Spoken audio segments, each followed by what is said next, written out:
नमस्कार। Focus IAS-PCS channel द्वारा प्रस्तुत है कक्षा 7 की न्यू एनसीईआरटी सीरीज समाज का अध्ययन भारत और उसके आगे।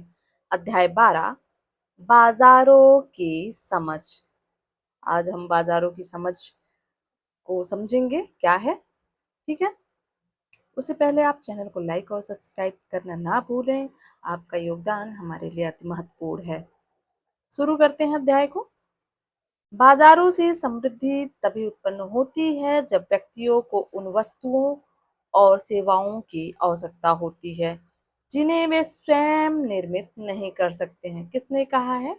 एडम स्मिथ अर्थशास्त्री हैं, उन्होंने कहा है 18वीं शताब्दी के। ठीक है, महत्वपूर्ण प्रश्न देख लेते हैं जो इस अध्याय में हम कवर करने वाले हैं। पहला प्रश्न है, बाजार क्या होते हैं, वे कैसे कार्य करते हैं, इसे हम समझेंगे। दूसरा प्रश्न है, व्यक्तियों के जीवन में बाजारों की क्या भूमिका है, यह भी हम समझेंगे। ठीक है, तीसरा प्रश्न है, सरकार बाजारों में क्या भूमिका निभाती है। चौथा प्रश्न है, उपभोक्ता अपनी क्रय की गई वस्तुओं तथा सेवाओं की गुणवत्ता का आकलन किस प्रकार कर सकते हैं। यह सभी प्रश्न के बारे में हम इस अध्याय में समझेंगे। बढ़ते हैं आगे। आगामी पृष्ठ पर दिए गए चित्रों में आप व्यक्तियों को वस्तुओं का क्रय और विक्रय करते देखेंगे, जैसे सब्जियां, फल, कपड़े, किराने का सामान, मोबाइल फोन एवं फ्रिज इत्यादि। यह वस्तुएं विभिन्न प्रकार की आर्थिक गतिविधियों जैसे प्राथमिक, द्वितीयक, तृतीयक से प्राप्त होती हैं। ठीक है, इसे हमने कक्षा 6 के जो एनसीईआरटी सीरीज है उसमें हमने समझा था कि कौन कौन सी गतिविधियां प्राथमिक होती हैं, कौन सी गतिविधियां द्वितीयक और कौन सी तृतीयक होती हैं। ठीक है, प्रश्न है कि लेकिन ये वस्तुएं हम लोगों तक कैसे पहुंचती हैं। ठीक है, ये बाजार है, मोबाइल शॉप, सिनेमा घर। ठीक है, यहाँ ठेले पे कुछ बिक रहा है। मॉल में हम तमाम तरीके के सामान खरीदने जाते हैं, ये है। यहाँ देखिए सारे बाजार हैं। समझते हैं बाजार क्या है।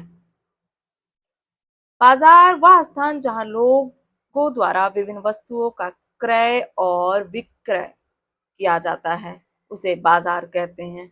इसे हिंदी में हाट और कन्नड़ में मारुकट्टे कहा जाता है।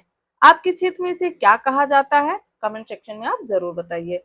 बाजार कहीं भी हो सकता है। वर्तमान में ऑनलाइन बाजार बहुत ही ज्यादा प्रचलित हो रहा है। ठीक है, ऑनलाइन हम लोग बहुत सारी चीजें अपने मोबाइल फोन पर देखते हैं और उसको बुक करते हैं और हमारे घर पे सीधा आ जाता है। ठीक है, ऑनलाइन शॉपिंग जिसे कहते हैं। आगे देखते हैं, वस्तुएं और सेवाएं बाजार के माध्यम से व्यक्तियों, परिवारों और व्यापारियों के लिए उपलब्ध हो रही हैं। लंबे समय से व्यक्ति वस्तुओं और सेवाओं की मूलभूत आवश्यकताओं एवं अन्य आवश्यकताओं को पूरा करने के लिए बाजारों पर निर्भर रहे हैं। इसके अलावा बाजार लोगों, परंपराओं और विचारों को जोड़ते हैं। एक शब्द है मूलभूत आवश्यकताएं, यानी बेसिक नीड्स क्या होते हैं उसे समझ लेते हैं। अर्थशास्त्र में मूलभूत आवश्यकताओं से तात्पर्य उन बुनियादी वस्तुओं से होता है जो किसी भी व्यक्ति के जीवित रहने के लिए आवश्यक है, जैसे भोजन, पानी, वस्त्र और आवास। ये सभी बेसिक नीड्स हैं, यानी मूलभूत आवश्यकताएं हैं। आवश्यकताएं अर्थशास्त्र में आवश्यकता से तात्पर्य किसी व्यक्ति की उन इच्छाओं से होता है जो जीवित रहने के लिए आवश्यक नहीं है। ठीक है, लेकिन आवश्यक है, जैसे मोबाइल फोन है, गाड़ी है। ठीक है, ये सब चीजें। लेकिन बेसिक में क्या है? खाना, कपड़ा, मकान और पानी।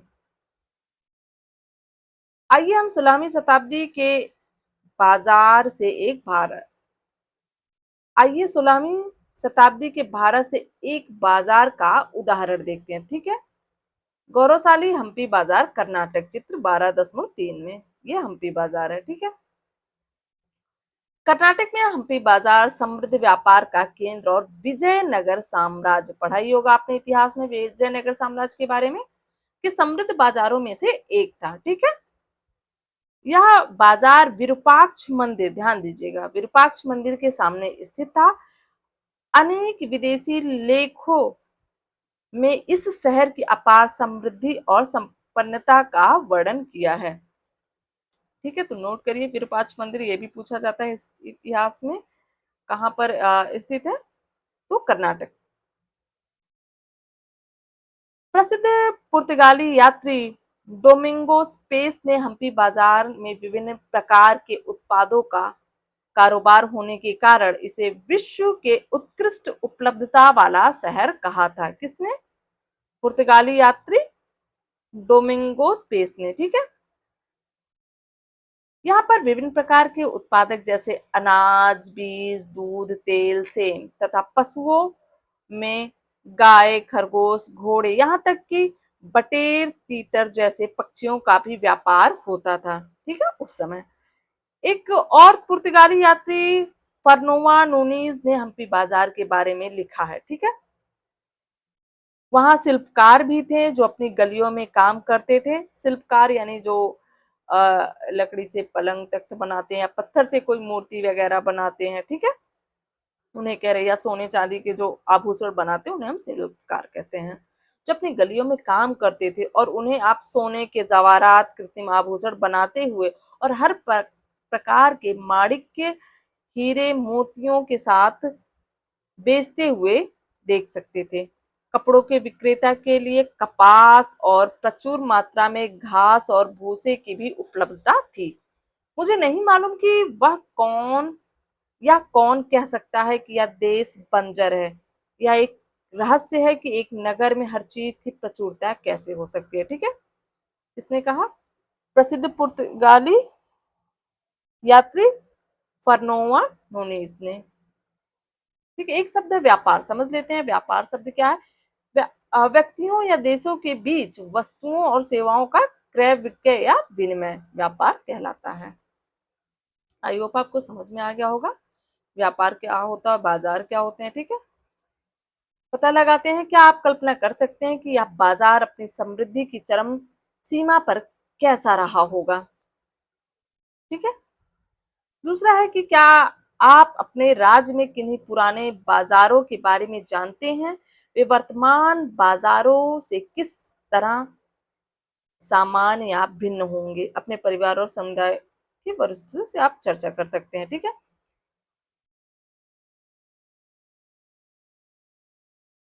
आइए बाजारों और उनकी कार्य प्रणाली के विषय में और जानते हैं। चित्र का अवलोकन कीजिए, ये 12.4 को। ठीक है, व्यक्ति क्या चर्चा कर रहे हैं? कल्पना कीजिए कि आप और आपका साथी अमरूद के क्रेता और विक्रेता हैं। ठीक है, तो क्या चर्चा कर रहे हैं? क्या चर्चा करेंगे? ज्यादा से ज्यादा अमरूद के दाम पूछेंगे, कितने रुपए किलो है, यही सब। ठीक है, जिन स्थानों को हम बाजार कहते हैं उसके लिए कुछ विशेषताओं की आवश्यकता होती है, जैसे कि आप चित्र 12.2 में देखा। ठीक है, ऊपर हमने देखा, हर बाजार में एक क्रेता और विक्रेता होता है। दोनों में एक कीमत पर सहमत होने की आवश्यकता होती है। ठीक है, जिस पर लेन देन हो सके। किसी भी लेन देन को पूर्ण करने के लिए कीमत एक महत्वपूर्ण विशेषता है। जैसे जो है, दुकानदार ने कहा कि अमरूद 20 रुपए किलो है, तो लड़की ने कहा नहीं कि हमें 15 रुपए किलो चाहिए, और बाद में दुकानदार कहते ठीक है 15 रुपए किलो हम दे देंगे, तो ये होती है सहमति।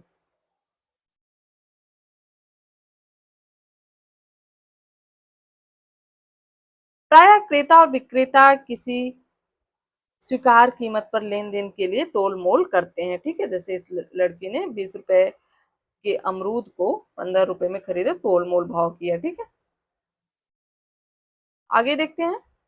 आइए विचार करें, क्या आप किसी ऐसे बाजार के बारे में सोच सकते हैं जहां तोल मोल कम प्रचलित है, और क्यों? बताइए कमेंट सेक्शन में।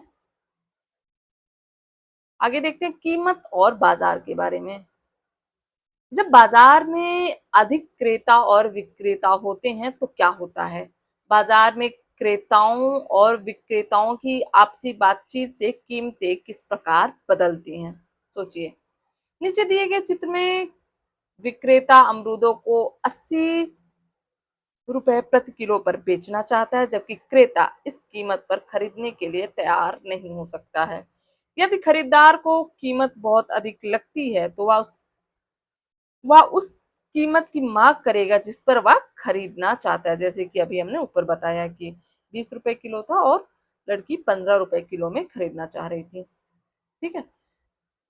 विक्रेता खरीदार द्वारा दी गई कीमत पर बेचने को तैयार नहीं हो सकता, क्योंकि उसके लिए वह लाभदायक नहीं होगा। खरीदार और बेचने वाला तब तक तोल मोल करते हैं जब तक कि वे कीमत पर परस्पर सहमत नहीं हो जाते, तभी लेन देन पूरा किया जा सकता है। वह स्थिति जहां क्रेता और विक्रेता एक कीमत पर सहमत नहीं होते, उस स्थिति में लेन देन नहीं हो सकता। जैसे कि अभी लड़की जो है, जो क्रेता है वो कहता है कि 20 रुपए किलो ही अमरूद देंगे, लड़की सहमत नहीं होती तो वह अमरूद नहीं खरीदती। लेकिन उसने 5 रुपए घटा दिया, 15 रुपए किलो अमरूद बेचा तो लड़की ने खरीद लिया। क्या होगा यदि विक्रेता बहुत अधिक मूल्य तय कर दे?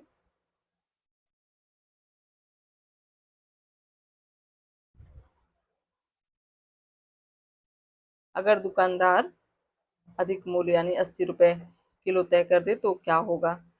क्या होगा यदि विक्रेता बहुत कम मूल्य तय कर दे तो क्या होगा? जल्दी से सामान जो है बिक जाएगा। यहाँ पर क्या है, अगर ज्यादा रहेगा तो ग्राहक क्या है, क्रेता लोग खरीदेंगे नहीं और चले जाएंगे।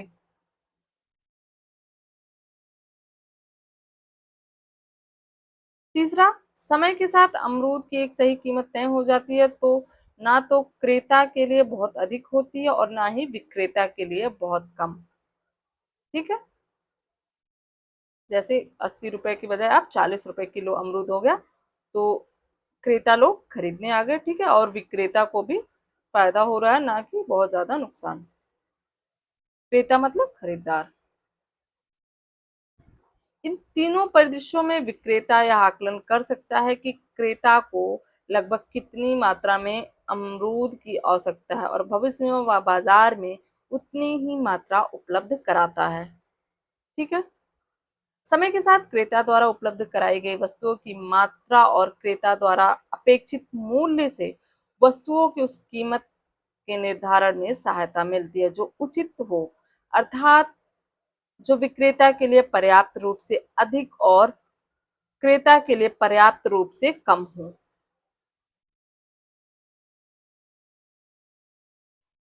विचार करते हैं, साप्ताहिक बाजार में देर रात को सब्जियां दिन की तुलना में सस्ती हो जाती हैं। आपके विचार में ऐसा क्यों होता है? शीत ऋतु के अंत में कपड़ों की दुकानों में ऊनी वस्त्रों पर भारी छूट दी जाती, ऐसा क्यों होता है? बहुत लोगों ने जो सब्जी खरीदने जाते होंगे वो देखते होंगे। ठीक है। देर रात सब्जियां सस्ती हो जाती हैं और जब मॉल वगैरह जाते हैं ठंडक से पहले या ठंडक के बाद तो जो ऊनी कपड़े होते हैं कभी कभी सस्ते हो जाते हैं। तो ऐसा क्यों होता है? विचार कीजिए। आगे देखते हैं हमारे आसपास के बाजार के बारे में। बाजार हर स्थान पर और भिन्न भिन्न रूपों में विद्यमान है। प्रत्यक्ष यानी फिजिकल और ऑनलाइन बाजार के बारे में समझते हैं। प्रत्यक्ष बाजार यानी फिजिकल मार्केट वह होता है जहां क्रेता विक्रेता प्रत्यक्ष रूप से मिल सकते हैं और मुद्रा के बदले वस्तुएं या सेवाएं क्रय कर सकते हैं। यह सबसे सामान्य प्रकार का बाजार है। साप्ताहिक बाजार और हाट इसके अंतर्गत आते हैं, जहां विक्रेता सब्जियां, अन्य आवश्यकताएं, आवश्यक वस्तुएं और हस्तशिल्प की वस्तुएं ठेला पर सजाकर बेचते हैं। स्थानीय बाजार की दुकानें और सड़कें के किनारे खाद्य पदार्थ, कृत्रिम आभूषण आदि बेचने वाले विक्रेताओं के गुंजायमान रहने वाला बाजार भी प्रत्यक्ष बाजार है। ठीक है। इनमें कई बहुमंजिला भवन भी सम्मिलित होते हैं, जैसे नगरों कस्बों के बड़े क्षेत्रों में बने मॉल, जिनमें कई तरह की दुकानें होती हैं। ठीक है। आज क्रेता और विक्रेता को लेन देन के लिए व्यक्तिगत रूप से मिलने की आवश्यकता नहीं है। ठीक है। ऑनलाइन शॉपिंग में वे एक दूसरे से हजारों किलोमीटर दूर होते हुए भी सुविधाजनक स्थानों से लेन देन कर सकते हैं। वे phone, computer shopping application app यानी ऐप या वेबसाइट का उपयोग कर सकते हैं। यह ऐप या वेबसाइट उन व्यवसायों द्वारा संचालित होते हैं जो अनेक प्रकार की वस्तुएं और सेवाएं प्रदान करते हैं। हम नीचे दिए गए अनुभाग में इसकी कार्य प्रणाली के बारे में पढ़ेंगे। ठीक है। शब्द है विनिर्माता। क्या होते हैं समझते हैं। एक व्यक्ति या उद्योग जो विक्रय के लिए वस्तुएं निर्मित करता है उसे विनिर्माता कहते हैं। उत्पादन के आगत शब्द है, समझते हैं क्या है। वे सामग्रियां या संसाधन जिनका उपयोग वस्तुओं और सेवाओं के उत्पादन में किया जाता है उन्हें हम उत्पादन के आगत कहते हैं।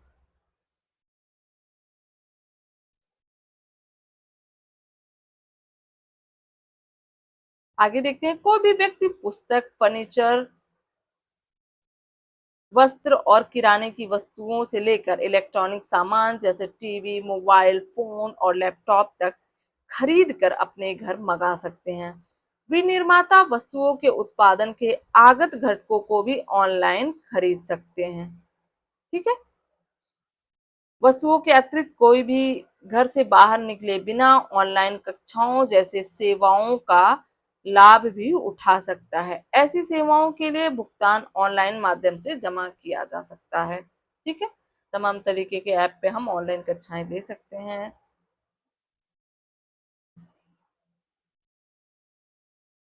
आगे देखते हैं। आइए विचार करें, आपके विचार में ऑनलाइन और प्रत्यक्ष क्रय के क्या लाभ और हानि है। इसका उत्तर विक्रेता और क्रेता दोनों के दृष्टिकोण से पता कीजिए। ठीक है। दूसरा है कि कुछ सेवाओं के लिए व्यक्तिगत संपर्क की आवश्यकता होती है, जैसे कि कपड़ों की सिलाई, जिसकी सेवा ऑनलाइन प्रदान नहीं की जा सकती है। क्या आप ऐसी अन्य सेवाओं का सुझाव दे सकते हैं जिनके लिए प्रत्यक्ष बाजार की आवश्यकता होती है।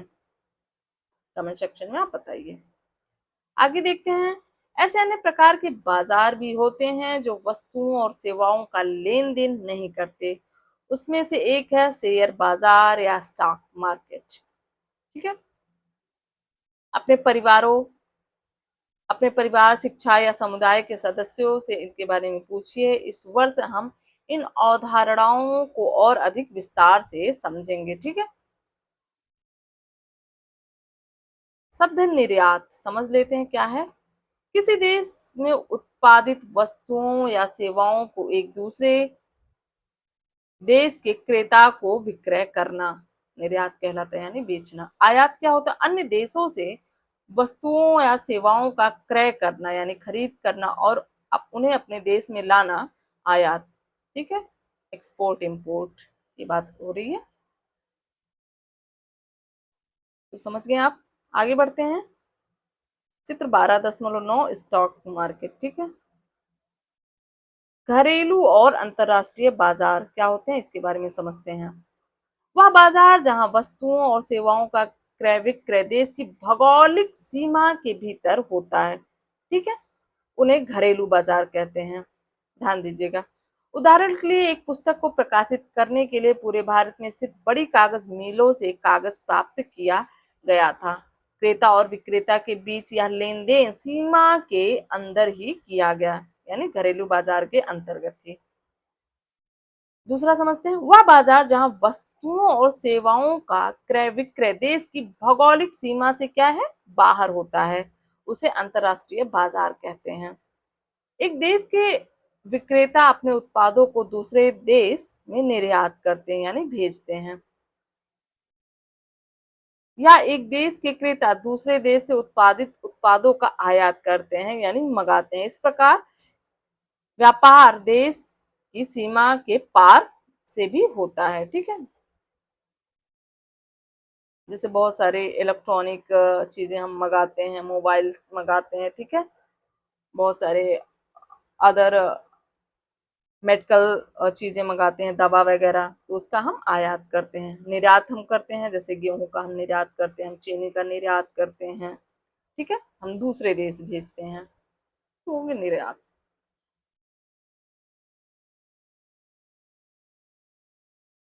चित्र 12.2 समझ लेते हैं क्या है। विश्व भर में भारत का आयात और निर्यात। ठीक है। भारत का निर्यात।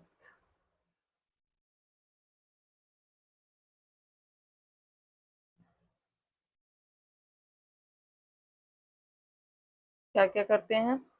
उत्तरी अमेरिका सॉफ्टवेयर जैसी आउटसोर्स सेवाएं, दूसरा दक्षिणी अमेरिका, ठीक है, यहाँ रासायनिक उत्पाद, तीसरा है अफ्रीका औषधियाँ, यूरोप में खाद्य प्रसंस्करण में मशीनरी जैसी अभियांत्रिकी वस्तुएं तथा बॉयलर यूरोप में, और पश्चिमी एशिया परिष्कृत खनिज तेल उत्पाद।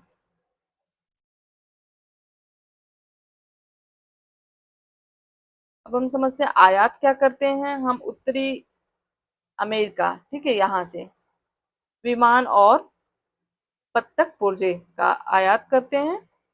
दक्षिणी अमेरिका से खनिज अयस्क और तांबे, ठीक है, यहाँ से तांबा वगैरह, ठीक है।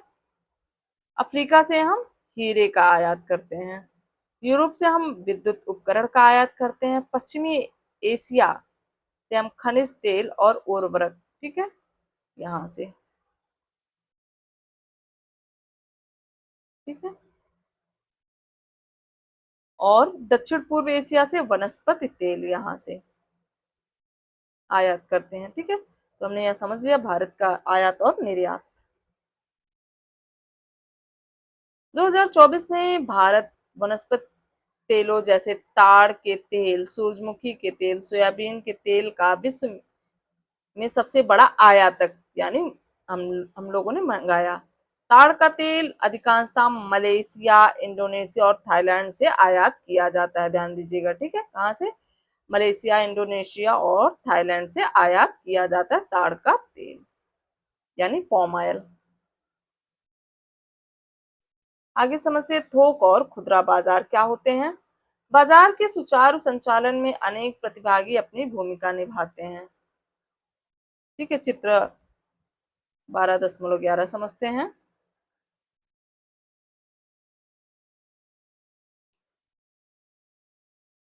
प्रवाह चित्र में 12.11 को ध्यान से देखिए और विनिर्माता या उत्पादक से उपभोक्ता तक वस्तुओं के प्रवाह का वर्णन कीजिए। एक प्रवाह में थोक विक्रेता और खुदरा विक्रेता की क्या भूमिका होती है।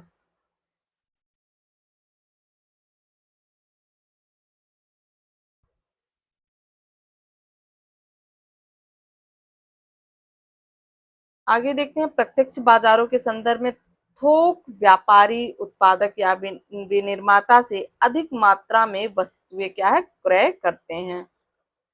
उदाहरण के लिए अनाज, सब्जियां और फलों के थोक व्यापारी खेतों से सीधा क्रय करते हैं, ठीक है। थोक विक्रेता उत्पादों को जहां संग्रहित किया जाता है उस स्थान को क्या कहते हैं? गोदाम कहते हैं या गोडाउन, ठीक है। जैसे सब्जियों के लिए शीतगार की सुविधा है, इसे ही हम गोदाम कहते हैं, ठीक है। यहाँ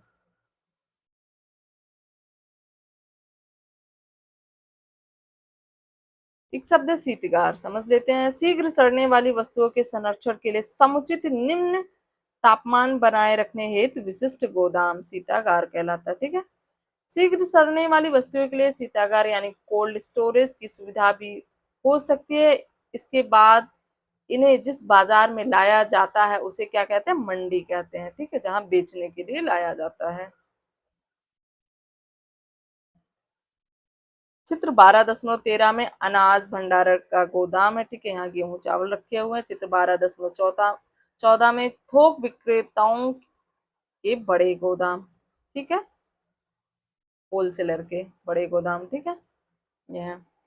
इसी प्रकार अन्य वस्तुओं के लिए थोक बाजार विद्यमान है, जैसे रसायन, विद्युत वस्तुएं और उनके घटक, निर्माण सामग्री, स्वचालित पूर्जे इत्यादि के लिए भी क्या है? थोक मार्केट उपलब्ध है।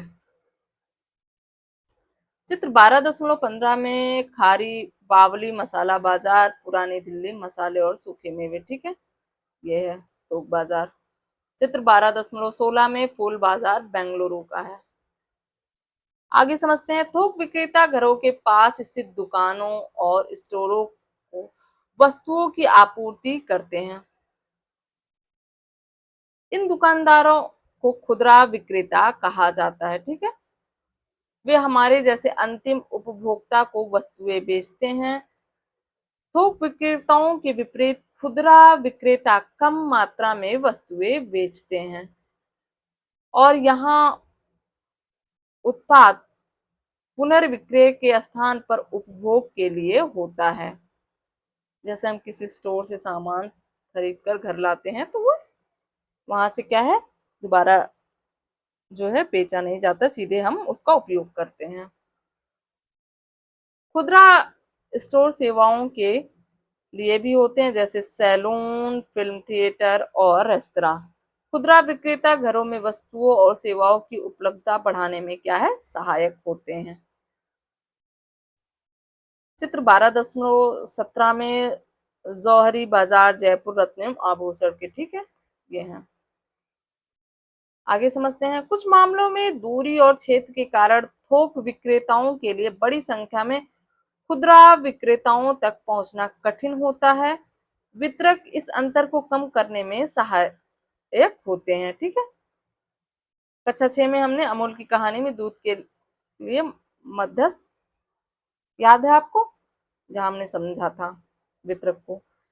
हालांकि ऑनलाइन बाजार के मामले में वितरण माध्यम अलग है। यहाँ भी निर्माता अपने उत्पाद को थोक व्यवसाय के गोदामों में भेजते हैं जो ऑनलाइन एप्लीकेशन के माध्यम से विक्रय करते हैं। उपभोक्ता ऑनलाइन विकल्प जैसे वेबसाइट या मोबाइल एप्लीकेशन से उत्पाद क्रय करते हैं। इन व्यवसायियों को क्या कहा जाता है, संग्राहक कहा जाता है। संग्राहक उत्पादों को पैक करता है और फिर उसे ऑनलाइन क्रेता तक पहुंचाता है, यानी खरीदार तक पहुंचाता है। वितरक क्या होते हैं, एक शब्द समझ लेते हैं। ऐसे व्यक्ति या व्यवसाय जो निर्माताओं और थोक विक्रेताओं से खुदरा वस्तुओं विक्रेताओं को वस्तुओं की आपूर्ति करते हैं, ठीक है, वे वितरक होते हैं। जो एक बड़े जो है होलसेलर के बीच और एक छोटे दुकान के बीच कार्य करते हैं। यहाँ वितरक यहाँ पर सामान पहुंचाते हैं। यहाँ से क्या है, फिर जो छोटा शॉप है, यहाँ से सीधे सामान क्या है, उपभोग के लिए चला जाता है। संग्राहक क्या होते हैं, समझते हैं।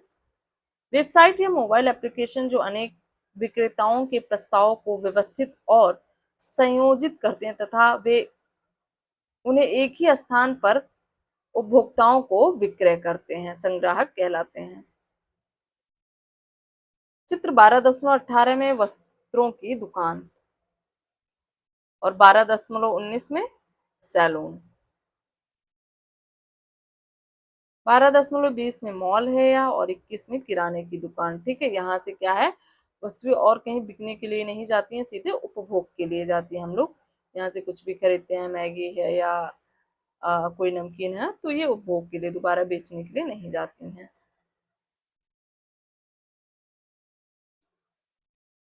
आगे देखते हैं। आइए गुजरात के सूरत में वस्त्र बाजार के लिए प्रत्यक्ष बाजारों में आपूर्ति श्रृंखला यानी सप्लाई चेन का पता लगाएं। यहाँ वस्त्रों का एशिया में सबसे पुराना बाजार है तथा यह नगर वस्त्रों के केंद्र के रूप में भी प्रसिद्ध है। कौन, गुजरात। सूरत में वस्त्र उत्पादन के हजारों कारखाने हैं जो वो सूती और सिंथेटिक वस्त्र बनाते हैं। सूती वस्त्र बनाने के लिए कपास महाराष्ट्र जैसे निकटवर्ती राज्यों और गुजरात के अन्य भागों की कपास मंडियों से पहुंचती है, ठीक है। महाराष्ट्र, गुजरात आदि की कपास मंडियों से पहुंचती है। विभिन्न चरणों की प्रक्रिया से होते हुए इसे परिधान योग्य कपड़े और वस्त्र में बदल दिया जाता है, जैसे पावरलूम में बुनाई, प्रसंस्करण इकाइयों से रंगाई आदि।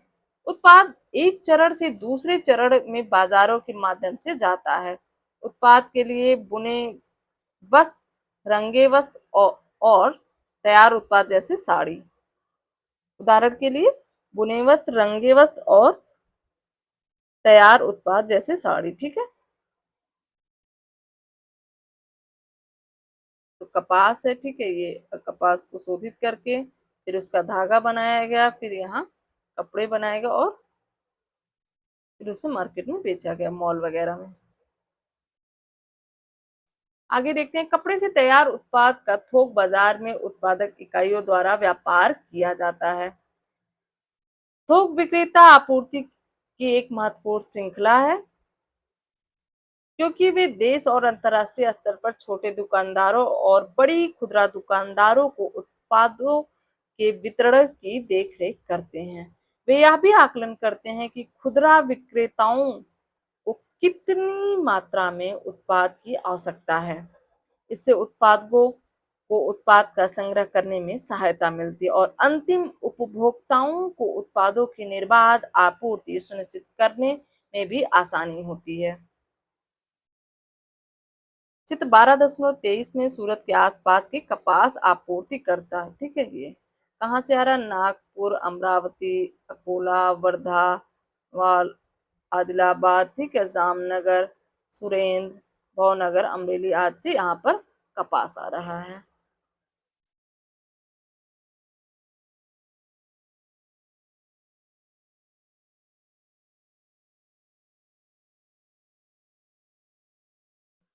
आगे देखते हैं सूरत नगर का मानचित्र, चित्र 12.24 में।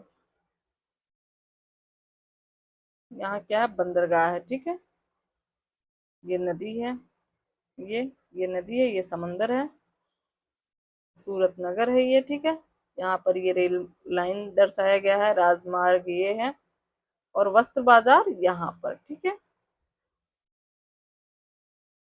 चित्र 12.25 में थोक विक्रेता के कपड़े का गोदाम है, ढेर सारे यहाँ कपड़े रखे हुए हैं। ठीक है, आइए आगे देखते हैं, अपने समीप स्थित खुदरा विक्रेता से किसी उत्पाद और उसके मूल स्थान और दुकान तक पहुंचने की प्रक्रिया में आपूर्तिकर्ताओं की श्रृंखला के बारे में जानकारी प्राप्त कीजिए। ठीक है, ये आप कर लीजिएगा। आगे देखते हैं, अनदेखा ना करें। वस्त्र उद्योग के अतिरिक्त सूरत विश्व में हीरा उद्योग का सबसे बड़ा केंद्र है, ध्यान दीजिएगा। लगभग 15 लाख कारीगर हीरो को काटने और चमकाने जैसे कार्यों में बड़े स्तर पर लगे हुए हैं। 16वीं शताब्दी के बाद यहाँ व्यापार अत्यधिक विकसित हुआ। कब? 16वीं शताब्दी। पश्चिमी तट पर नगर स्थित होने के कारण अनेक बंदरगाह, सड़कों के जाल बिछे हैं, जो आज भी अत्यंत महत्वपूर्ण हैं। विशेषज्ञ कारीगरों और कुशल व्यक्तियों के समुदाय सदियों से यहाँ रहते हैं। उनके कौशल पीढ़ियों से हस्तांतरित होते रहते हैं, यानी आगे बढ़ते रहते हैं, जिससे यह एक समृद्ध नगर बन गया। चित्र 12.24 में दिए गए मानचित्र बंदरगाह, राजमार्ग और रेलवे जाल देख सकते हैं, हमने अभी देख लिया। आपके विचार में इन्होंने सूरत को व्यापारिक केंद्र बनाने में किस प्रकार सहायता प्रदान करी? विचार कीजिए। आगे बढ़ते हैं, लोगों के जीवन में बाजार की भूमिका समझते हैं। जैसा कि आपने पहले पढ़ा, बाजार लोगों के आर्थिक जीवन में महत्वपूर्ण भूमिका निभाते हैं। यह उत्पादकों और उपभोक्ताओं यानी कंज्यूमर के बीच लेन देन को सुगम बनाते हैं। यह व्यक्तियों, परिवारों और व्यवसायों को उन वस्तुओं और सेवाओं तक पहुंचने में सहायता करते हैं जिनकी उन्हें आवश्यकता होती है, परंतु जिन्हें वह स्वयं नहीं बना सकते हैं। ठीक है, हमने बाजारों के अलग अलग आयामों पर चर्चा की। क्या हम कल्पना कर सकते हैं कि हमारा जीवन बाजारों के बिना कैसा होगा? यदि किसान चावल, गेहूं, दाल, सब्जियां जैसे फल बाजार में ना लाए तो क्या होगा? अगर सूरत में वस्त्र बनाने वाला उत्पादक बाजार से कपास जैसी आवश्यक सामग्री ना खरीद पाए तो क्या होगा? ठीक है, बताइए क्या होगा। इस अनुभाग में हम बाजारों की भूमिका के कुछ अन्य आयामों का पता लगाएंगे। आकृति एक पेशेवर चित्रकार है जो कैनवास पर तैल चित्र बनाती है। उसके चित्रों की सराहना की जाती है, लेकिन उसे क्रेता मिल पाना यानी खरीदार मिल पाना कठिन है। वह इस बात से चिंतित है कि अपने चित्र कहाँ और किस मूल्य पर विक्रय करे। ठीक है, अमरूद वाली स्थिति के विपरीत कलाकृति के लिए स्थानीय क्रेता और विक्रेता बहुत कम होते हैं। क्या आप ऐसे अन्य उत्पादों के बारे में सोच सकते हैं जिनके लिए तैयार बाजार नहीं है? यह स्थिति क्रय विक्रय करने वाले लोगों को कैसे प्रभावित करता है? वर्तमान समय में चित्रकार को अपने चित्रों के लिए किन किन तरीकों से क्रेता मिल सकते हैं? बताइए कमेंट सेक्शन में आप। आगे समझते हैं बाजार समाज को कैसे लाभान्वित करते हैं। उपभोक्ता अब कम विद्युत खपत करने वाले रेफ्रिजरेटर क्रय करना पसंद करते हैं। जब बड़ी संख्या में उपभोक्ता कम विद्युत खपत करने वाले रेफ्रिजरेटर की मांग यानी फ्रिज की मांग करने लगे तो आपके विचार में चित्र 12.11 में दर्शाए गए नेटवर्क में क्या परिवर्तन होता है? ठीक है, तो क्या होगा कि जब ज्यादा मांग बढ़ेगी तो जो शॉप है मान लो वहां पर 10 फ्रिज यानी रेफ्रिजरेटर रखे हुए, तो जब मांग बढ़ जाएगी तो 10 से अधिक लोग पहुंच जाएंगे खरीदार यानी 100 लोग पहुंच जाएंगे। तो क्या होगा कि जो है मांग बढ़ जाएगी उस फ्रिज की बाजार में। ठीक है, और जो 10 फ्रिज हैं वो बिक जाएंगे तो दुकान क्या है खाली हो जाएगा। तो फिर और मांग बढ़ेगी तो फ्रिज का उत्पादन जल्दी करना पड़ेगा।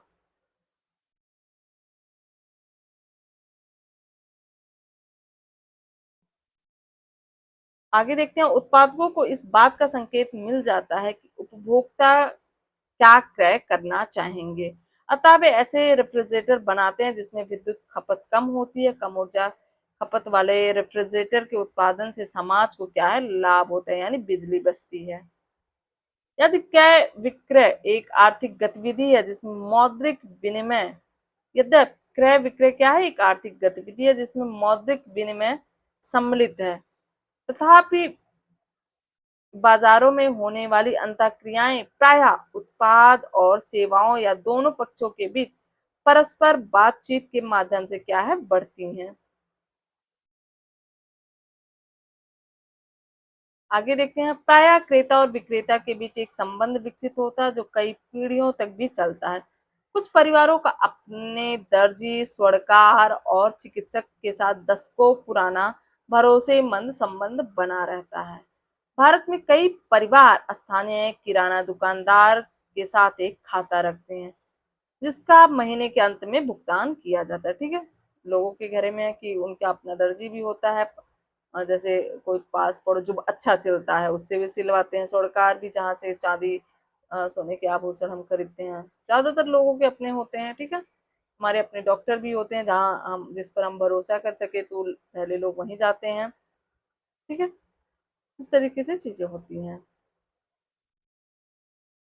इसलिए जहां बाजार की प्रमुख भूमिका आर्थिक गतिविधियों को बढ़ावा देना है, वहीं यह अनेक लोगों के जीवन में गैर आर्थिक महत्व भी रखते हैं। ठीक है, हमने समझा। मणिपुर की मैतेई भाषा में इमा कैथल यानी मदर्स मार्केट के नाम से जाना जाने वाला इम्फाल का एक अनूठा बाजार है। ठीक है,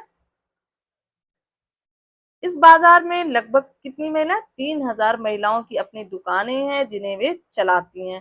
वे सब्जियां पारंपरिक मणिपुर परिधान सहित अन्य वस्त्र हथकरघा व हस्तशिल्प स्थानीय उत्पाद और नगर एवं आसपास के स्थान के लोगों की दैनिक आवश्यकता के सामान क्या है विक्रय करती हैं यानी बेचती हैं।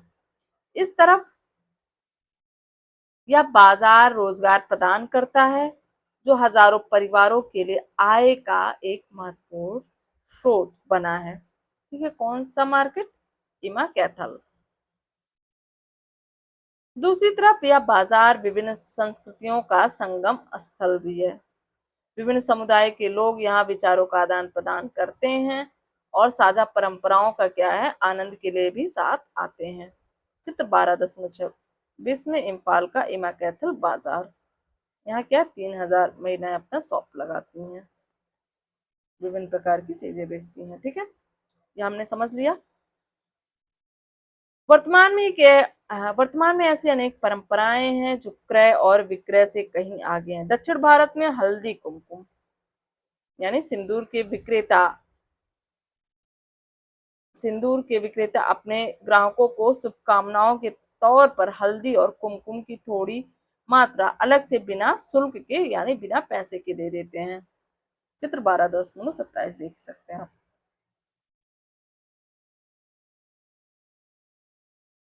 तो हमने समझा कि किस प्रकार से गैर आर्थिक महत्व भी रखता है बाजार। ठीक है, आगे देखते हैं, क्या आपने अपने समुदाय या पास पड़ोस में ऐसी प्रथा देखी है? उस प्रथा का वर्णन कीजिए। ठीक है, एक शब्द मार्ग समझ लेते हैं क्या है। सेवाओं या वस्तुओं की वह मात्रा जिसे उपभोक्ता किसी निश्चित समय पर किसी विशेष मूल्य पर क्रय करने के लिए इच्छुक और सक्षम है। ठीक है, उसे हम मांग कहते हैं। आपूर्ति क्या होती है? सेवाओं या वस्तुओं की वह मात्रा जिसे विक्रेता किसी निश्चित समय पर किसी विशेष मूल्य पर विक्रय के लिए इच्छुक और सक्षम है। ठीक है, उसे आपूर्ति कहते हैं। जैसे अभी हमने रेफ्रिजरेटर के मामले में देखा कि मांग बढ़ी तो क्या है, आपूर्ति भी करनी पड़ेगी। एक सब आगे देखते हैं, बाजार में सरकार की भूमिका क्या होती है, समझते हैं। बाजार क्रेताओं की मांग और यानी खरीदारों की मांग और विक्रेताओं द्वारा आपूर्ति के लिए अंतःक्रिया से संचालित होता है। हालांकि कुछ ऐसी परिस्थितियां होती हैं जिनमें वह बहुत सुचारू रूप से कार्य नहीं कर पाता है। ऐसी स्थिति में सरकार एक महत्वपूर्ण भूमिका निभाती है। वह उपभोक्ताओं और उत्पादकों के बीच अंतःक्रिया और मूल्य के उचित निर्धारण की क्या है, निगरानी करती है। कौन? सरकार। आगे देखते हैं, क्रेताओं और विक्रेताओं की सुरक्षा के लिए मूल्य नियंत्रण, मूल्यों पर नियंत्रण समझते हैं। सरकार कुछ वस्तुओं के मूल्यों को नियंत्रित करती है। उदाहरण के लिए वह विक्रेता द्वारा वसूले जाने वाले अधिकतम मूल्य को निर्धारित करती है। ठीक है, कि गेहूं कितने रुपए किलो या क्विंटल बिकेगा, चावल तो सरकार तय करती है। कई आवश्यक वस्तुओं और सेवाओं जैसे जीवन रक्षक दवाओं के मूल्यों की ऊपरी सीमा निर्धारित करती है। इस प्रकार सरकार न्यूनतम मूल्य भी निर्धारित करती है। ठीक है, जिस पर गेहूं, धान और मक्का जैसे कृषि उत्पाद विक्रय किए जा सकते हैं, यानी मिनिमम प्राइस। इससे यह सुनिश्चित होता है कि किसानों को किसी प्रकार की हानि ना हो। सरकारी कर्मचारियों द्वारा किए गए कार्य के लिए न्यूनतम मजदूरी भी तय करती है ताकि नियोक्ता उन्हें उचित भुगतान कर सके। ठीक है, यानी मिनिमम वेजेस की बात हुई है, यहाँ मिनिमम प्राइस की बात हुई है। न्यूनतम मूल्य और न्यूनतम वेतन या मजदूरी। हालांकि सरकार को ऐसी मूल्य की सीमाओं को सावधानी पूर्वक लागू करने की आवश्यकता है। यद्यपि मूल्य बहुत कम हो तो उत्पादकों को उत्पादन करने की कोई प्रेरणा नहीं मिलेगी, और यदि मूल्य अधिक होंगे तो उपभोक्ताओं को क्या है, हानि होगी। जैसे कि अगर गेहूं की लागत जो है उगाने में 1,000 रुपए आ रही है, ठीक है, और सरकार उसका जो मिनिमम प्राइस है वो 900 है, तो क्या है, किसान उगाना नहीं चाहेंगे क्योंकि उनका घाटा हो रहा है। लेकिन गेहूं की जो लागत 1,000 और गेहूं अब 1,200 रुपए क्विंटल बिकेगा तो क्या है, 200 रुपए किसान को फायदा होगा। लेकिन गेहूं अगर 2,000 रुपए क्विंटल बिकने लगे तो क्या उत्पादक को हानि होगी, या यानी गरीब इंसान जो है गेहूं तक अपनी पहुंच नहीं बना पाएगा, उसके लिए महंगा होगा।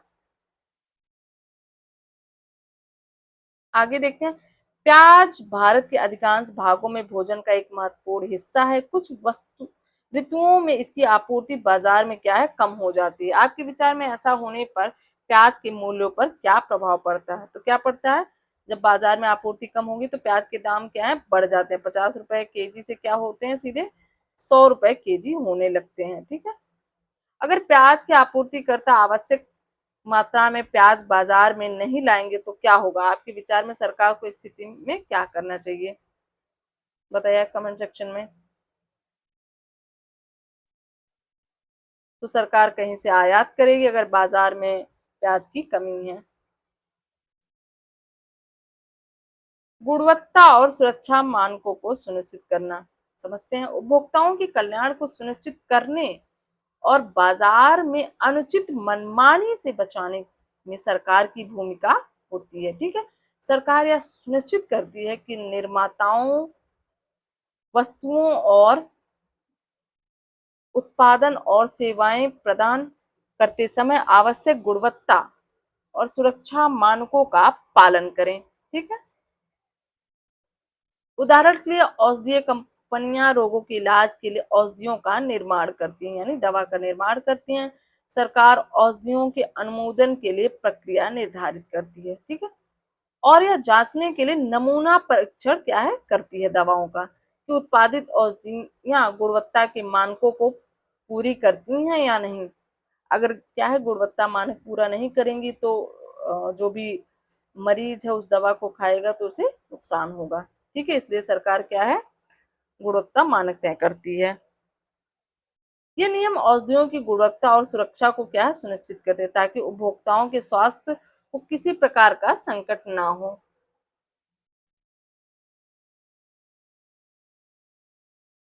आगे देखते हैं बाजारों के बाह्य प्रभावों को कम करना। क्रय विक्रय के अतिरिक्त बाजार का कभी कभी जीवन की अन्य गतिविधियों पर भी बहुत प्रभाव होता है।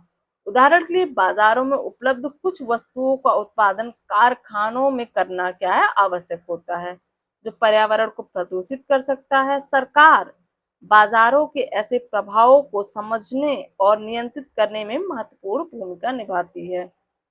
उदाहरण के लिए क्या होता है कि जब ऐसी वस्तुओं का भी उत्पादन किया जाता है, जैसे कि एक बार उपयोग में आने वाला प्लास्टिक, जिसका कुप्रभाव न केवल पर्यावरण पर पड़ता है बल्कि उपभोक्ताओं के स्वास्थ्य को भी संकट में डालता है। अभी वर्तमान में हम लोग देख सकते हैं कि कितने सारे जो हैं प्लास्टिक के पहाड़ बने हुए हैं। दिल्ली के आसपास क्षेत्रों में भी आप देख सकते हैं, अलग अलग स्टेट में देख सकते हैं। ठीक है। प्लास्टिक के जो है पहाड़ पाए जा रहे हैं। तो ऐसा क्यों हुआ? क्योंकि बहुत तेजी से उत्पादन हो रहा है, उसका यूज हम लोग करें, और प्लास्टिक चूंकि गल नहीं सकता तो वह इधर उधर कचड़े के ढेर के रूप में इकट्ठा हो रहा है। तो ऐसी स्थिति में सरकार इन नकारात्मक प्रभावों को कम करने के कठोर नियम लागू करके हस्तक्षेप करती है, जैसे प्लास्टिक बैन करती है। ठीक है। इस प्रकार सरकार डिब्बाबंद वस्तुओं की शुद्धता जांच करने तथा उनके भार और माप की निगरानी के लिए पद्धति स्थापित करती है। ठीक है। आगे देखते हैं शासकों द्वारा उपभोक्ताओं के हितों की रक्षा करना आधुनिक भारत की प्रथा नहीं है। कौटिल्य के अर्थशास्त्र में घी का व्यापार करने वाले व्यापारियों के लिए निर्देश सम्मिलित हैं। उसमें उल्लेख किया गया है कि विक्रेता घी की मात्रा की कमी जो मापने वाले डिब्बे में क्या है चिपक कर रह जाती है, उसकी क्षतिपूर्ति हेतु क्रेताओं को यानी खरीदार को 1/50वां भाग अधिक मानव श्राव के रूप में देगा। ठीक है। जैसे कि कोई ये बर्तन है, ठीक है, इसमें 1 kg मतलब घी है। ठीक है। तो जब हम इसको दूसरे पात्र में हमने पलटा, यहाँ पर आया मान लो 99.99 आ गया। ठीक है। कुछ भाग इसमें चिपका रह गया इसके उसमें। ठीक है। तो उसके लिए क्या है 1/50वां भाग मानव श्राप। तो फिर क्या है कि जो अ, दुकानदार है उसमें फिर थोड़ा सा 1/50वां भाग इसमें रखेगा घी, और फिर इसमें इस पात्र में रख देगा। तो या उस समय पहले ऐसा होता था, लेकिन अब क्या है अ, बाट आ गए हैं, सीधे हम 1 kg हम तौल देते हैं, या लीटर का पैमाना आ गया, सीधे दे देते हैं। ठीक है। तो पहले ऐसा होता था।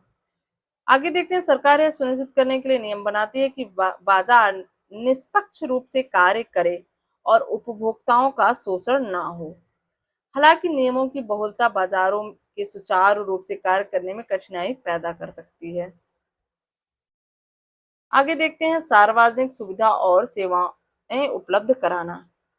उत्पादक वस्तुओं और सेवाओं का उत्पादन एवं विक्रय लाभ के लिए करते हैं।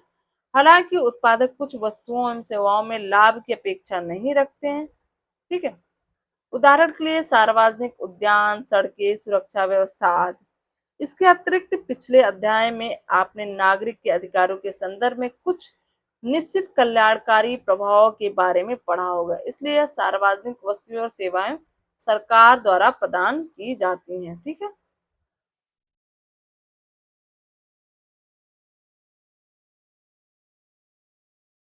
सार्वजनिक वस्तुएं समझते हैं क्या है? वस्तुएं या सेवाएं जो समाज के सभी सदस्यों को उपलब्ध हैं, उसका वर्तमान उपयोग भविष्य में उनकी उपलब्धता को कम नहीं करता है। ठीक है।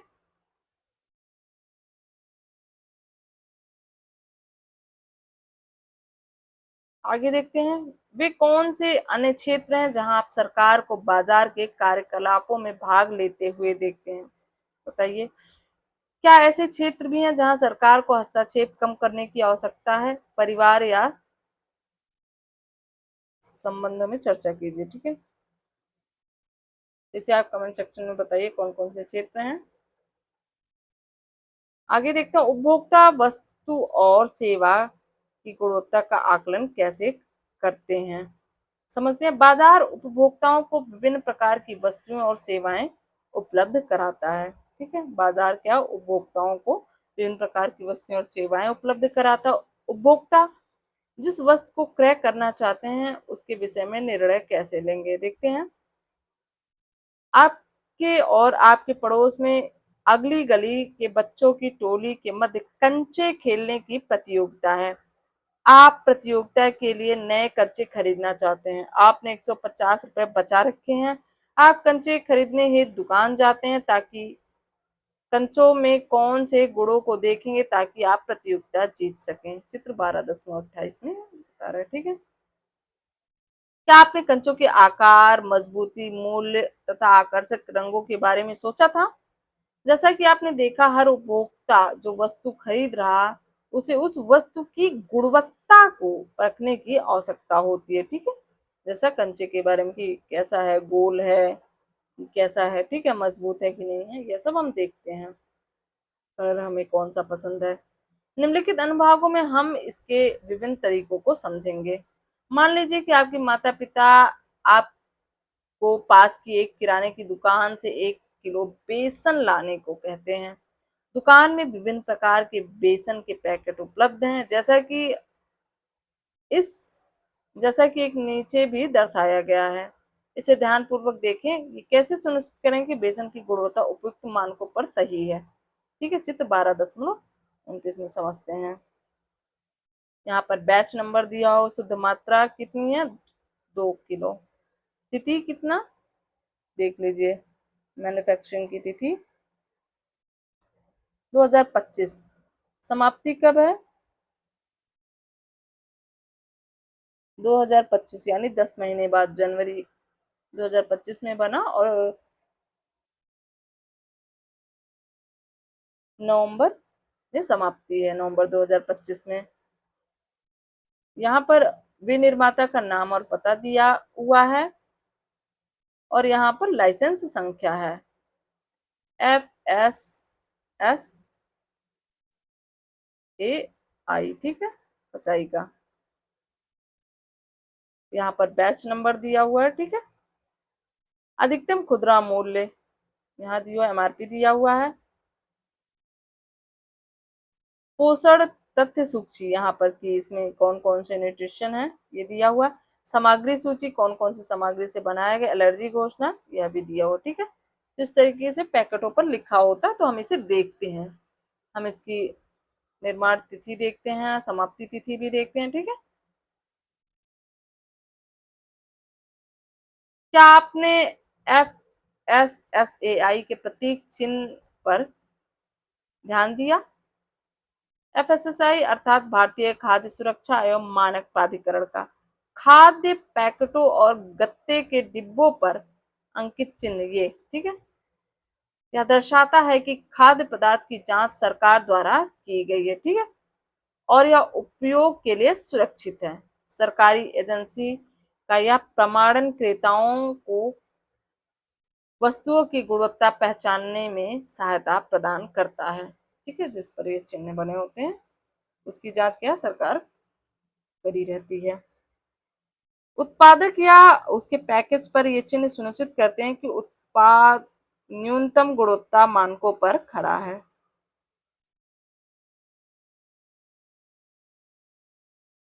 आइए प्रत्येक चिन्ह का अर्थ समझते हैं। एफएसएसआई की तरफ भारतीय मानक ब्यूरो, भारतीय मानक संस्थान यानी आईएसआई चिन्ह जारी करता है, या चिन्ह सामान्यतः विद्युत उपकरणों, ये ठीक है,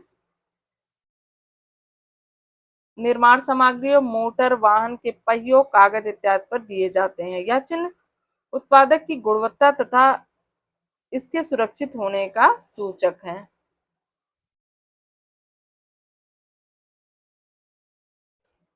आगे देखते हैं। इसी तरह कृषि उत्पादकों जैसे सब्जियों, फलों, अनाजों, दालों, मसालों, शहद इत्यादि के लिए एगमार्क एक प्रमाणन चिन्ह है, ठीक है। ये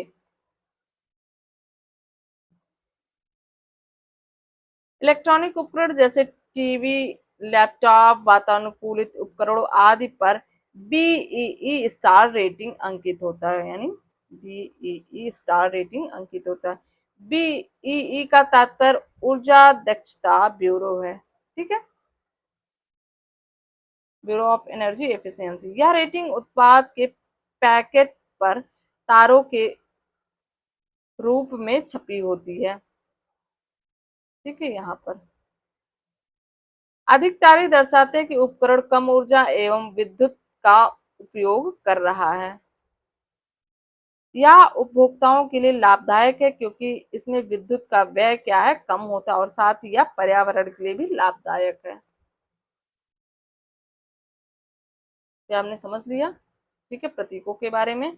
आगे देखते हैं। अपने घर में सभी इलेक्ट्रॉनिक उपकरणों पर बीईई स्टार रेटिंग की को जांचें और उनकी विद्युत दक्षता बढ़ते हुए क्रम के सारे उपकरणों का एक चार्ट तैयार करें, ठीक है, ये आप कर लीजिएगा। आगे देखते हैं। उत्पाद की प्रसिद्ध क्रेता के निर्णय को प्रभावित करती है। उत्पाद की क्या है प्रसिद्धि, क्रेता के निर्णय को क्या है प्रभावित करती है, यानी जो खरीदार है उसके निर्णय को क्या है प्रभावित करती है। यह प्रसिद्ध निजी संवाद द्वारा संभव होती है। क्या आपके परिवार के सदस्यों ने कुछ ऐसे उत्पाद खरीदे होंगे जो उनके साथियों या संबंधियों ने सुझाए होंगे, ठीक है। जैसे हम देखते हैं कि कौन सी कंपनी का फ्रिज अच्छा है, कौन सी कंपनी का लैपटॉप अच्छा है, यह सब हम देखते हैं और हम समझते हैं, लोगों से पूछते भी हैं। नहीं तो हम आजकल एआई का यूज भी हम करते हैं कि ये कौन से उत्पाद अच्छे हैं, क्या क्या क्वालिटी उसमें है, ठीक है, तभी हम कोई निर्णय लेते हैं किसी सामान को खरीदने में। वस्तुओं और सेवाओं की अन्य उपभोक्ता द्वारा दी गई ऑनलाइन समीक्षा एवं प्रक्रिया भी हमें ऑनलाइन क्रय करते समय निर्णय लेने में क्या है सहायता करती है, ठीक है। कुछ इस तरीके की जो रेटिंग हो, चित्र 12.23 में, तो ये भी हम देखते हैं कि रेटिंग कितनी मिली हुई है। आगे बढ़ने से पहले समझ लेते हैं कि हमने क्या क्या इस अध्याय में समझा। बाजार वह बाजार उस मूल्य पर क्रेता और विक्रेता यानी खरीदार और दुकानदार के मध्य विनिमय सुगम बनाता है जिस पर दोनों की सहमति हो और जो क्रेता की मांग तथा विक्रेता की आपूर्ति द्वारा निर्धारित होता है, ठीक है। दूसरा हमने समझा कि बाजार में उत्पादक, थोक विक्रेता, वितरक और खुदरा विक्रेता जैसे भागीदारों की श्रृंखला अंतिम उपभोक्ता तक वस्तुओं की आपूर्ति सुनिश्चित करती है, ठीक है। थोक विक्रेता के बाद वितरक के पास जाता है, वितरक क्या कहता है, उत्पादक से क्या है थोक विक्रेता के पास जाता है, विक्रेता के पास से वितरक के पास जाता है, वितरक के पास है खुदरा विक्रेता, और फिर यहाँ से क्या उपभोक्ता तक, ठीक है, यानी कंज्यूमर तक पहुंचता है, ठीक है। आगे हमने समझा कि बाजार आदान प्रदान के स्थान भी हैं क्योंकि वह व्यक्तियों को एक साथ लाते हैं और विचारों एवं परंपराओं के आदान प्रदान को भी संभव बनाते हैं, ठीक है। जैसे कि दीपावली पर बाजार लगता है एक साथ, ठीक है, परंपरा वगैरह जो भी संस्कृति, तो दीपावली पर दिए बिक रहे हैं, मिठाइयाँ बिकती हैं और पटाखे वगैरह बिकते हैं, ठीक है। तो समय समय पर इस तरीके के बाजार भी लगते हैं, होली पे होली की चीजें बिकती हैं, ईद पर ईद के सेवइयाँ वगैरह ज्यादा मार्केट में उपलब्ध होती हैं। लेकिन इन सब बाजार लगने का एक निश्चित जगह होता है कि कहाँ पर लगता है, ठीक है। आगे हमने समझा कि सरकार वस्तु एवं सेवाओं की गुणवत्ता मानकों को बढ़ावा देने तथा बाजार में उचित तोल मोल के लिए नियामक भूमिका निभाती है।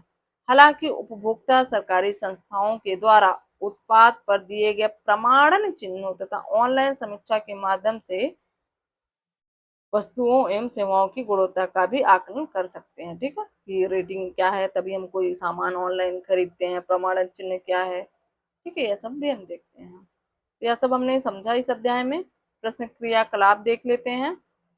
पहला, बाजार की मुख्य विशेषताएं क्या है। जब हाल में जब आप बाजार गए तो आपने वहां कौन कौन सी विशेषताएं देखी। दूसरा, इस अध्याय के आरंभ में दिए गए प्रसिद्ध अर्थशास्त्री के उद्धरण देखिए। इस अध्याय के संदर्भ में उस उद्धरण की प्रासंगिकता पर चर्चा कीजिए। ठीक है, सबसे पहले हमने और उस अर्थशास्त्री के बारे में पढ़ा था। ठीक है।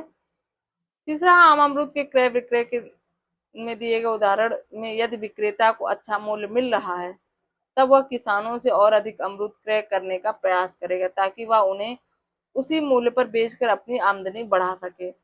ऐसी स्थिति में किसान क्या करेगा। क्या आपको लगता है कि वह अगली ऋतु में अमरूदों की मांग के बारे में सोचना शुरू करेगा। उसकी संभावित प्रतिक्रिया क्या होगी, बताइए आप। आगे देखते हैं, मिलान करना है। ठीक है, तो प्रत्यक्ष बाजार क्या होते हैं, ऑनलाइन बाजार क्या होते हैं।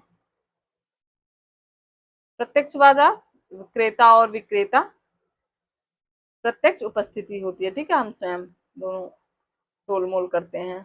ऑनलाइन बाजार क्रेता और विक्रेता आभासी रूप से मिलते हैं और किसी भी समय लेन देन कर सकते हैं। ठीक है। घरेलू बाजार किसी राष्ट्र की सीमा के भीतर, या हमने समझा। अंतरराष्ट्रीय बाजार क्या है, वस्तु और सेवाएं जो राष्ट्र की सीमा से बाहर भेजे जाते हैं। थोक बाजार बड़ी मात्रा में सौदा, और खुदरा बाजार अंतिम उपभोक्ता तक वस्तुओं एवं सेवाएं पहुंचाना। ठीक है, महत्वपूर्ण था, यह भी हमने देख लिया। बहुत बच्चे शब्दों के को अच्छे से कीवर्ड्स को समझते नहीं है तो वहाँ एग्जाम में गलतियां हो जाती हैं, तो हमने शब्दों को समझ लिया। ठीक है, आगे देखते हैं। 5वां क्वेश्चन, सामान्यतः मूल्य क्रेताओं की मांग और विक्रेताओं की आपूर्ति की अंतः क्रिया द्वारा निर्धारित होता है। क्या आप ऐसे उत्पादों के बारे में सोच सकते हैं जहां किसी उत्पाद की मांग के लिए क्रेताओं की संख्या कम होने के बावजूद उसका मूल्य अधिक होता है। इसके क्या कारण हो सकते हैं। ठीक है, बताइए आप। ये आप छठा प्रश्न पढ़ लीजिएगा। ठीक है,